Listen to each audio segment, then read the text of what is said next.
안녕하세요. 보드게임 작가로 활동하고 있는 서진우라고 합니다. 반갑습니다.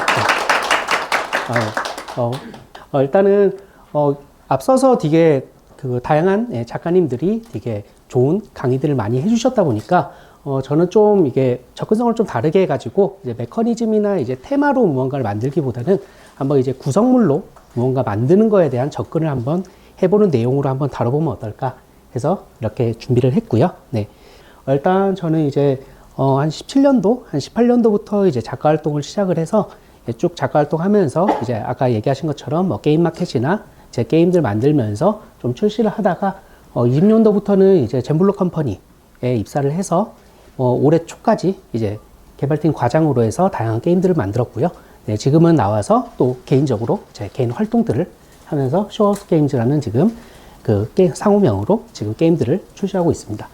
제가 일단 접근하는 방식에 대해서는 이렇게 총 4가지 방식으로 저는 접근을 하는 편입니다. 그래서 첫 번째로는 아까 이주하 작가님이 말씀 주신 것처럼 이렇게 테마나 이제 메커니즘으로 많이 접근하는 편이고요. 저 같은 경우에도 메커니즘으로 제일 많이 만드는 편이긴 합니다. 그게 가장 뭔가 직관적으로 제가 만들고 싶어 하는 거를 픽스해 가지고 만들 수 있기 때문에 많이 활용하는 방법이고요. 그 다음에 이제 그 다음으로 많이 활용하는 방법이 저는 구성물인 것 같긴 해요. 뭔가 구성물로 이 구성물이 어떤 게임으로 발전할 수 있을까에 대한 고민을 상당히 많이 하고 그거를 게임으로 좀 발전시켜 나가는 방향으로 좀 게임을 많이 만드는 편이고요. 마지막으로 이거 대상 같은 경우에는 나중에 뒤에서도 좀 설명을 드리겠지만 말 그대로 일정 타겟을 대상으로 만드는 거죠. 가령 예를 들어서 교육 기능성 게임이라든지 아니면 영유아를 위한 게임이라든지 그런 식으로 뭔가 이 대상만을 위한 게임에 대한 기준을 잡고 그 다음에 만드는 방향을 이제 대상이라고 하는 건데요. 일단은 첫 번째로 이제 테마로 하면은 제가 한번 3가지로 나눠봤는데요. 테마는 이제 아무래도 자기가 이제 좋아하는, 자기가 이제 뭔가 몰입할 수 있는 무언가로 이제 접근을 하는 방식이다 보니까 게임을 만드시면서 되게 몰입감이 상당히 높게 빠르게 만드실 수 있다는 장점이 있습니다. 다만 이제 아까 앞서 이주하 작가님 설명하신 것처럼 이제 만들다 보면은 이게 메커니즘이나 그런 부분에 대한 거를 생각하지 않고 처음에 만들다 보니까 나중에 가면 그 부분이 많이 삐걱일 수 있어요. 그렇기 때문에 테마로 만드는 거는 상당히 좋은 방향이긴 하지만은 메커니즘이 어느 정도 좀 갖춰지지 않으면은 나중에 뒤에 흔들릴 수가 있다라고 보시면 되고요. 일단은 3개로 나눈 건데 하나는 일단 이야기입니다. 이야기는 좀 간접적인 거죠. 어떻게 보면 이제 드라마를 보든지 혹은 영화를 보든지 혹은 소설을 읽든지 내가 직접적으로 경험하진 않았지만은 간접적인 형상으로 그거를 내가 접하고 영감을 받아서 무언가를 만드는 형상이면요. 두 번째로는 이제 게임 같은 경우에는 직접적으로 간접적인 영상을 받기는 하지만은 직접적으로 자신이 플레이도 하고 조정도 하고 내 선택지도 이렇게 들어가죠. 그런 걸 통해서 내가 영감을 받고 이 세계관으로 이 테마로 무언가를 만들어 보고 싶다. 거기에 대한 거를 좀 영감을 받는 형식이라고 보시면 되고요. 마지막으로는 일상입니다. 일상은 이제 하시다 보면 아마 느끼실 건데 내가 지금 하고 있는 일 혹은 내가 좋아하는 취미 내가 좋아하는 스포츠라든지 이런 걸 게임으로 만들어 보고 싶다. 그런 경우도 많으시잖아요. 이런 경우에는 이제 나의 체험을 바탕으로 이렇게 만드는 경우들이 많으세요. 그래서 이렇게 이제 테마로 만드시는 거는 이제 자기가 무언가를 좋아하는 걸로 만들다 보니까 그만큼 다른 사람들한테 뭔가 설명을 할 때도 좀 더 이렇게 설득력 있게 설명할 수 있다는 그런 장점이 있다 보시면 되고요. 두 번째로는 이제 메커니즘입니다. 메커니즘은 아까도 제가 설명드린 것처럼 가장 많이 제가 활용하는 방식이긴 한데요. 메커니즘 같은 경우에 아무래도 이 보드게임이란 것 자체에서 없어서는 안 될 중요한 뼈대 같은 거죠. 핵심이다 보니까 이제 이것도 한번 제가 3가지로 나누면은 첫 번째는 이제 어떤 걸 내가 목표로 잡고 스타트를 만드느냐. 어디까지는 여기 있는 건 다 시작점입니다. 나중에는 결국엔 다 섞이긴 하는데 시작점인데 이제 레이싱, 그러니까 목표 지점을 이제 꼬린 지점을 만들어 둔다든지 혹은 게임 점수를 얼마 이상 내거나 아니면은 어떤 미션이 클리어되거나 종료 조건을 이렇게 달성을 시키는 걸 이제 목표로 잡는 것과 그 다음에 이제 기믹 같은 경우에는 덱빌딩이라든지 색 컬렉션이라든지 이제 자기가 좋아하는 그런 게 있겠죠. 그림을 그리는 게 있을 수도 있고요. 아니면 젠가처럼 이제 덱스터리티처럼 이렇게 행동적으로 해가지고 무언가 하는 그런 게임이 될 수도 있겠죠. 그런 기믹이 될 수도 있다고 보시면 됩니다. 자, 마지막으로 저는 이게 제일 많이 활용되는 방식으로 생각하는데 타게임이라고 보거든요. 이 게임을 하시면서 여기 있는 분들 다 게임 좋아하시는 분들이잖아요. 그러니까 이제 하면서 와, 이 게임 너무 재밌는데 나도 이런 게임 만들어 보고 싶다. 혹은 이런 게임으로 뭔가 나만의 스타일로 바꿔보면 어떨까에 대한 아마 생각들을 많이 하셨을 거예요. 네. 그런 방식으로 접근하는 건 저는 되게 좋은 접근 방식이라고 봅니다. 네. 결국에는 이제 게임을 만드는 것 자체가 어떻게 보면은 그 완벽한 창조란 건 있을 수가 없거든요.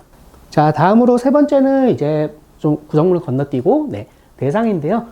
대상 같은 경우에도 이제 크게 세 개로 한번 분류를 해봤습니다. 그래서 이제 대상은 아까 제가 설명드린 것처럼 특정 그 타겟층을 노려서 게임을 제작을 하는 거죠. 이런 거는 이제 뭐 교육이라든지 그런 데서 많이 활용이 되는 방식인데요. 첫 번째로는 연령이 있을 수 있겠습니다. 아까 얘기 드린 것처럼 뭐 영유아층 혹은 이제 초등학교 고학년 같은 이제 어느 정도 좀 이제 게임을 할 수 있는 층이라든지 혹은 이제 요새 이제 어르신들이 많아지잖아요. 점점 이제 그러면서 이제 뭐 실버보드 게임이라든지 그런 식으로 이제 노년층을 위한 게임이라든지 그런 게 일종의 연령을 타겟으로 한 이제 게임 개발이라고 볼 수 있고요. 자, 다음으로 이제 직군입니다. 직군 같은 경우에는 이제 아까 얘기 드린 것처럼 이제 어린이 학습 교육용 게임, 뭐 수학 게임이 될 수도 있고요. 네, 뭐 코딩, 요새 얘기하는 많이 핫한 그런 코딩 개발 게임, 그런 것들도 다 이쪽에 이렇게 포함이 될 수가 있습니다. 그 다음에 뭐 보면은 뭐 그거 입사하면은 그런 입사할 때 보면은 직업 체험 그래가지고 게임하는 거 있잖아요. 그런 것도 일종의 레크레이션 계열들이 이쪽에 같이 포함이 된다고 보시면 됩니다. 마지막으로는 인원수인데요.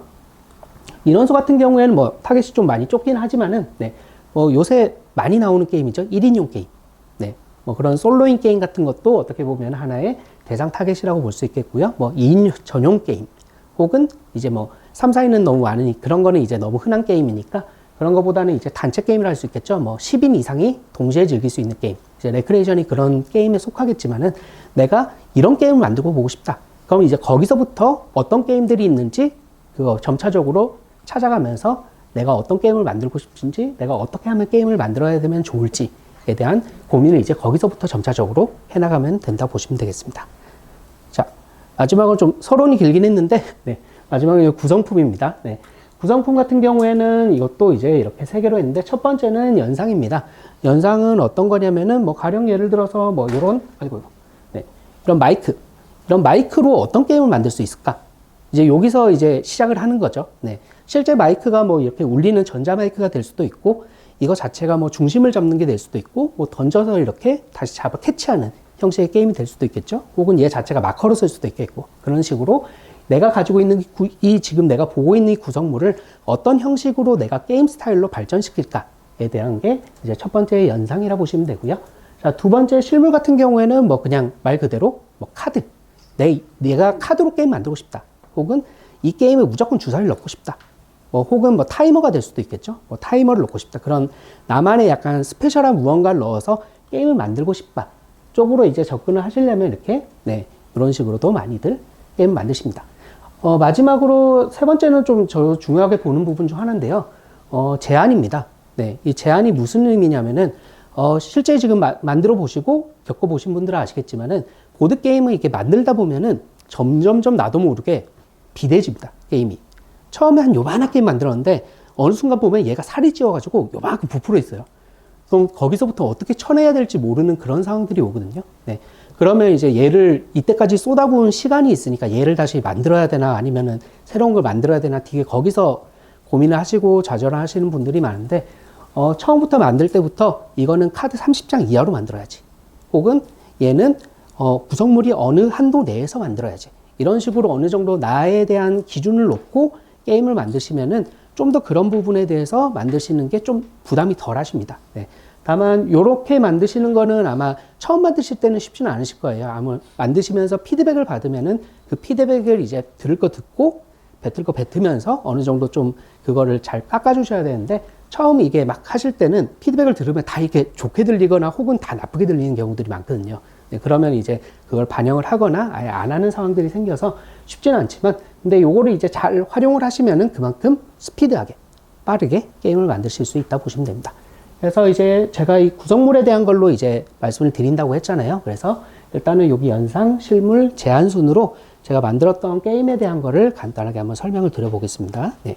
그래서 저는 결국에는 다 들어가야 될 요소예요. 네. 이게 시작이 내가 뭘로 시작을 하냐의 차이인 거지 결국에는 다 쓰여야 되고 다 결국에 복합적으로 짬뽕이 돼야 할 요소긴 합니다. 근데 이제 어떤 걸 기준에 잡느냐에 따라 가지고 내가 처음에 스타트가 달라지면 그만큼 뭔가 방향성이 달라지잖아요. 그렇기 때문에 그 부분을 잘 생각하고 만드시면은 좀 더 자기 방향성을 잡기가 좋다라는 부분에서 말씀을 드리는 거고요. 자, 그래서 일단은 첫 번째 제가 만들었던 게임은 일단 로스팅 패닉이라는 게임이고요. 아마 모르신 분들이 훨씬 많으실 거라고 생각을 합니다. 되게 간단한 그냥 커피공을 이용한 게임인데요. 여기 보시면 커피공 보이시죠? 요만하거든요. 엄청 작죠? 요걸 보고 제가 이 게임을 만들기 시작했어요. 이 게임은. 저 같은 경우에는 이제 게임 만들 때 여러 가지를 좀 보는 편인데 어떤 걸 보냐면은 뭐 다이소라든지 인터넷 웹서핑 같은 걸 하면서 구성물들을 좀 많이 보는 편이에요. 그래서 보면서 아까 제가 연상에서 얘기 드린 것처럼 이걸로 뭔가 게임 만들 수 있지 않을까? 뭔가 이걸로 괜찮지 않을까? 그런 걸 같이 좀 고민을 하는 편이거든요. 얘로 뭘 만들지? 라고 고민을 하다가 그러면은 이게 콩을 이렇게 젓가락으로 집는 그런 레크레이션 게임 있잖아요. 그런 형식으로 한번 만들어 보면 어떨까 해서, 근데 젓가락은 어려우니까 제가 쪽지게 같은 걸로 집는 형식으로 한번 게임을 만들어 봤습니다. 근데 만들었는데 너무 어려운 거예요, 게임이. 이게 게임이 안 돼요. 같이 하는 사람들도 욕하고 난리 나가지고 안 되겠다 해가지고 그러면서 피드백 받는 게 좀 쉬워야 된다, 이거는. 빨리 해야 되는 거니까. 그래서 생각한 게 그럼 숟가락으로 퍼야겠다. 퍼는 형식으로 가야겠다 해서 숟가락을 찾았습니다. 여기 보면 위에 구멍 뚫려 있는 거 보이시죠? 귀걸이나 목걸이에 쓰는 장신구 액세서리예요. 그래서 괜찮은 것 같은데 해서 종류별로 제가 사가지고 테스트를 해보고 이 숟가락 괜찮은데 해서 숟가락을 제가 선정을 한 거라 보시면 돼요. 자, 그래서 콩을 찾았고 이제 숟가락 찾았잖아요. 그럼 이 다음 뭘 찾아야 되겠어요? 이 다음에는 이제 얘를 퍼는 대가 있어야 돼요. 바닥에 놓고는 못 하잖아요. 그래서 이것도 한참을 찾다가 결국에는 못 찾아가지고 제가 컵홀더에다가 코스터를 넣었어요. 그래서 이런 식으로 통을 만들었습니다. 마지막으로는 이제 주사위가 필요하기 때문에 빈 주사위 사가지고 여기 보시면 이제 커피 모양 이거 있죠. 이거는 제가 직접 그린 건 아니고요. 찍어주는 그 스탬프를 사가지고 일일이 찍어가지고 이렇게 뿌린 겁니다. 이런 형식으로 보시면 지금 단계적으로 연상이 처음에 커피공에서 시작해서 얘를 퍼야 되니까 얘하고 퍼니까 이제 대가 필요하니까 얘하고 마지막으로 얘는 얘까지 이제 완성이 됐으니까 이런 식으로 이렇게 흐름이 이어지는 거잖아요. 그래서 이런 형식으로 뭔가를 만들면서 다음 거를 같이 이렇게 해결해 나가는 방향들을, 그래서 결국에 마인드맵이라고 들어보셨잖아요. 이렇게 뭔가 퍼지고 뭔가 이어지면서 이제 계속 아이디어를 떠오르는 그런 방식으로 만들었던 게임이 이 로스팅 패닉이라는 게임이라고 보시면 됩니다. 자, 다음으로는 이제 실물인데요.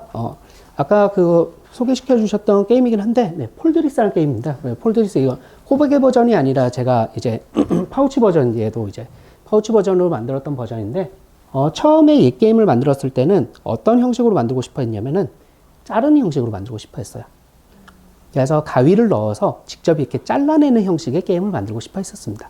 예, 왜냐하면은 실제 지금 보드게임에서 그렇게 가위가 구성물로 들어간 게임들이 있기는 해요. 예, 국내에는 없지만은 해외에는 출시된 게임들 중에 그런 게임들이 몇 개 있거든요. 그래서 그런 게임들 보고 이런 게임들이 있구나, 나도 이런 게임 한번 만들어 보고 싶다 해서 처음 출발을 했었어요. 그때는 뭐 테트리스고 뭐고 그런 거 없었어요. 그냥 뭔가 잘라서 뭔가를 붙이는 게임을 만들어 보고 싶다, 그런 걸로 뭔가 재밌는 게임이 되지 않을까 라고 해서 만들고, 이제 이거를 아이디어 삼아서 결국 위로 이렇게 올라가서 형태를 만들고 어느 정도 틀을 잡았는데, 그런 식으로 이제 시행착오를 겪어서 결국에는 일반적으로는 보드게임에서는 사실 이런 걸 구현하기가 쉽지 않잖아요. 그래서 그거 자체를 이제 접는 형식으로 이런 식으로 이제 바꿔서 이제 구현한 게임이라고 보시면 됩니다. 이것도 뭐 어떻게 잘 만들어져서 코리아 보드게임즈하고 이제 계약이 돼서 코리아 보드게임즈 버전으로 실제로 출시가 되기도 했었습니다. 그 다음에 마지막 같은 경우에는 이제 뭐 퀸테스라는 최근에 제가 만든 게임이고요. 요 게임 같은 경우에는 구성물을 특별하게 뭔가를 뭐 넣어야지 빼야지 보다는 그냥 단순하게 카드 최소화하기로 목표를 잡고 빠르게 만든 게임이긴 해요. 그래서 되게 금방 만들어진 게임이긴 한데, 얘가 보면은 카드가 총 30장밖에 안 들어가거든요. 근데 카드의 종류가 적으면 적을수록 인쇄하기가 좀 용이한 부분이 있어서, 저는 이제 앞서서도 설명을 해주셨지만은 제가 개인적으로 저는 게임 마켓이나 그런 이제 개인 인디 게임 게임을 만들어서 출판하는 쪽에 제가 자주 게임을 들고 나가다 보니까 최소 반년에 2개 이상을 만들어요. 2개 이상을 만들어서 제가 직접 판매도 하고 뭐 또 하다 보니까 일단은 빨리 만들어야 되는 어느 정도 좀 스피드가 생명이기도 합니다. 그런 부분에 있어서. 그래서 이렇게 좀 제한적이면서 좀 압축적으로 게임 전체를 응축시킬 수 있게 좀 만드는 편인데, 그래서 이제 구성물로 시작하는 거에 대한 장단점을 일단 좀 말씀을 드리면은, 첫 번째는 이제 빠르게 게임을 개발할 수 있다는 장점은 있습니다. 네. 아까 전에도 말씀드렸다시피 이제 불필요한 요소들, 내가 어느 정도 구성물을 잡고 게임을 만들다 보니까 뭔가 들어오는 요소에 대한 걸 빠르게 치고 빼낼 수가 있죠. 그렇기 때문에 그런 장점이 있고요. 그 다음에 구성물 자체에 대한 효율적인 사용에 대한 고민도 상당히 많이 하게 돼요. 근데 이거를 단순하게 그냥 이 카드는 그 100장, 200장 상관없어 라면은 그런 부분에 대해서는 고민을 안 하시겠지만은, 이게 50장으로 어느 정도 제한을 두고 고민을 하면은 그 안에서 내가 어떻게 해야지에 대한 이제 해결 방법에 대한 이제 고민이 들어가는 거죠. 그렇기 때문에 좀 더 이렇게 효율적으로 뭔가 제작을 하는 방향에 대해서 고민을 할 수가 있다고 보시면 되고요. 두 번째는 이제 제작 비용 예측이 가능하다는 부분이 좀 어느 정도 있습니다. 이게 어떤 의미냐면요. 어느 정도 만들면은 이 게임이 아까 전에도 그 얘기 나온 것 중에서 계약에 관련된 얘기 나왔잖아요. 퍼블리셔들이 많이 보는 것 중 하나가 얘가 그래서 제작비가 얼마가 나와도 봅니다. 그래서 해외 같은 데는 이런 거를 이제 보고 만약에 단가가 너무 높다 싶으면은 게임이 좋아도 안 하는 경우들도 있어요. 네. 이게 제작비가 어느 정도 되게 많은 부분을 차지하거든요. 제작비라는 것 자체가 회사고 이게 수익과 연관이 되는 부분이다 보니까 아무리 좋은 게임이고 뭐가 들어간다고 해도 그런 부분까지 감안을 안 할 수가 없어요. 그렇기 때문에 보면은 요새 유럽이라든지 일본뿐만 아니라 전 세계적인 트렌드가 이제 좀 미니멀하고 심플한 게임들을 좀 선호하는 편이긴 합니다. 전략 게임이고 엄청 큰 게임보다는 좀 아담한 게임들을 좀 선호하는 편이기도 해요.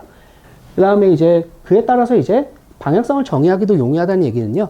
제작 단가가 당연히 그만큼 낮으면은 내가 여기서 남는 가용 금액을 어떻게 투자할지에 대한 내 선택이 추가적으로 더 들어갈 수가 있겠죠.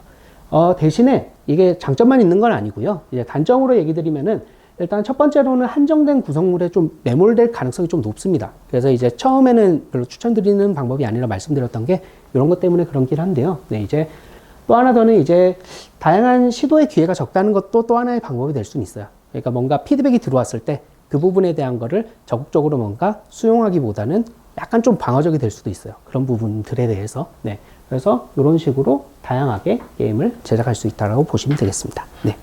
여기까지가 간단하게 구성물에 대한 얘기를 설명을 좀 드렸고요. 네.